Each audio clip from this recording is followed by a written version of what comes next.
बारिश की रात, मॉनसून, वो मौसम जिसमें बादल दिल खोल कर बरसते हैं। गीली मिट्टी की खुशबू भला किसे अच्छी नहीं लगती, पर अगर ये बारिश अपने साथ कुछ ऐसा ले आए जिससे पीछा छुड़ाना नामुमकिन हो जाए तो। यह कहानी 32 साल के समीर की सच्ची घटना पर आधारित है। उस रात वो अपने ऑफिस से घर जा रहा था। उस दिन उसकी एनिवर्सरी थी, पर उसे ऑफिस से निकलने में देरी हो गई थी। घर पर उसकी पत्नी रिशिमा उसका इंतजार कर रही थी, पर उसकी बाइक स्टार्ट ही नहीं हो रही थी। उसने सोचा कि बस आने का टाइम हो गया है, तो क्यों ना वो बस लेकर ही चला जाए। बस स्टैंड तक पहुंचते पहुंचते आसमान में गरज रहे बादल बरसने लगे और देखते ही देखते बहुत ही तेज बारिश होने लगी। समीर अपना सूटकेस अपने सर पर रखकर बस का इंतजार करने लगा। समीर के कपड़े बुरी तरह भीग रहे थे कि तभी उसके ऊपर बारिश की बूंदें गिरना बंद हो गईं। समीर ने अपने साइड में देखा तो एक आदमी अपनी छतरी के आधे हिस्से से समीर को भीगने से बचा रहा था। समीर को यह देखकर बहुत अच्छा लगा और वो उस आदमी को देखकर मुस्कुराने लगा। उस आदमी ने हाथों में ग्लव्स, आंखों पर एक काला चश्मा और सर पर एक काली हैट पहनी हुई थी।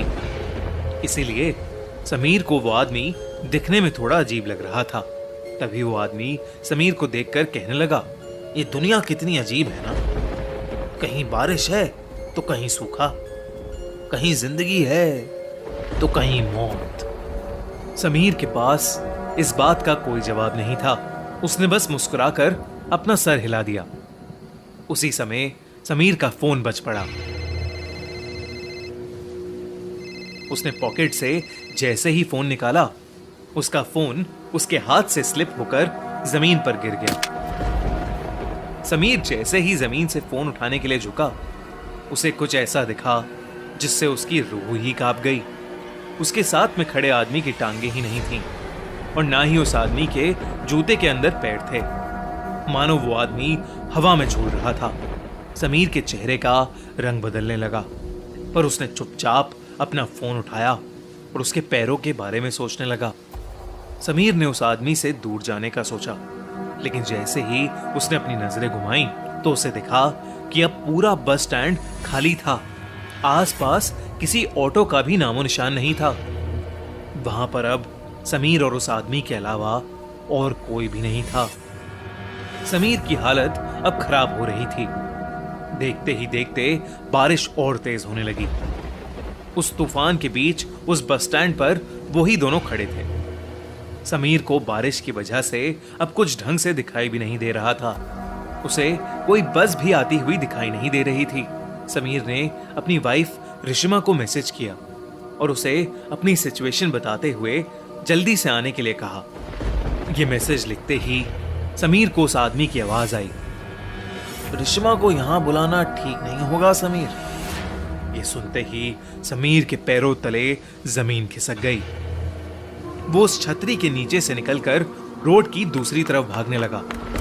बिना पीछे मुड़े समीर तब तक भागता रहा जब तक उसे वो आदमी दिखना बंद नहीं हो गया। भागते भागते समीर बहुत ज्यादा थक गया था। समीर रोड के साइड पर लगे एक बेंच पर बैठ गया। उसने अपनी तेज चल रही सांसों को नॉर्मल किया, पर तभी एकदम से उसके सर पर पड़ रही बरसात फिर से बंद हो गई। समीर ने सहमी नजर से अपने साइड में देखा तो उसके साइड में फिर वही आदमी छतरी लिए बैठा था। ये देखकर समीर की चीख निकल गई और वो तुरंत उस बेंच से उठकर फिर से रोड की तरफ भागा।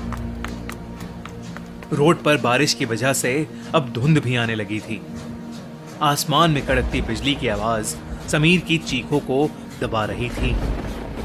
थोड़ी दूर आकर समीर फिर से रुक गया। वो बार बार पीछे मुड़कर देख रहा था। हाफते हाफते जब उसने सामने देखा तो बहुत जोर से बिजली कड़की और उस बिजली की चमकती रोशनी में उसे वही आदमी रोड के बीचों बीच खड़ा दिखाई दिया। इस बार सिर्फ उसका आधा शरीर हवा में तैर रहा था। वो समीर को देखकर मुस्कुराया और उसने अपना चश्मा उतार दिया। उस आदमी की आंखें पूरी तरह से काली पड़ी थीं और उसमें से खून बह रहा था। तभी समीर को पीछे से एक बस के हॉर्न की आवाज आई।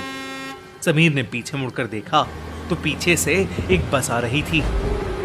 अचानक ही बहुत सारे लोगों की भीड़ भी उस बस की तरफ आने लगी। समीर को अपनी जान बचाने का और कोई रास्ता नहीं दिख रहा था। वो दौड़कर उस बस के पास पहुंचा। जैसे ही वो बस उस स्टैंड पर आई, सभी लोग धक्का मुक्की करके उस बस में घुसने की कोशिश करने लगे। उसी धक्का मुक्की में समीर उस भीड़ के बीच गिर गया। उसके पूरे शरीर पर लोगों के पैर लग रहे थे और समीर कुछ भी नहीं कर पा रहा था। बस के ड्राइवर ने भीड़ को हटाने के लिए बस को थोड़ा आगे बढ़ा दिया और समीर का आधा शरीर उस बस के नीचे कुचल गया। तड़पता हुआ समीर वहीं होश खो बैठा। तभी रिश्मा ऑटो से समीर की बताई हुई लोकेशन पर पहुंच गई। उसने समीर को रोड के बीच खून से लथपथ पड़ा देखा। उसके आसपास कोई भी नहीं था। रिश्मा समीर को जल्दी से हॉस्पिटल ले गई। समीर की जान तो बच गई, पर समीर ने अपने पैर हमेशा हमेशा के लिए खो दिए थे। वो अब फिर कभी भी चल नहीं सकता था। जब समीर ने अपने साथ हुई घटना बताई तो कोई भी समीर की बताई हुई बातों पर यकीन नहीं कर रहा था। पर जब रिश्मा ने उस बस स्टैंड से जुड़ी न्यूज रिपोर्ट्स को देखा तो उसके होश ही उड़ गए। रिश्मा ने देखा कि करीबन 10 साल पहले ऐसे ही एक केस में एक आदमी की मौत हुई थी और तब से लेकर आज तक हर साल मॉनसून के महीने में एक आदमी ऐसे ही हादसे का शिकार होता है। और पुलिस को बयान देते वक्त वो सभी एक अजीब सी काली आंखों वाले आदमी के बारे में बात करते हैं। रिश्मा समझ गई थी कि समीर भी उस काली आंखों वाले आदमी का शिकार हुआ है। कुछ ही सालों बाद डिप्रेशन के कारण समीर की मौत हो गई।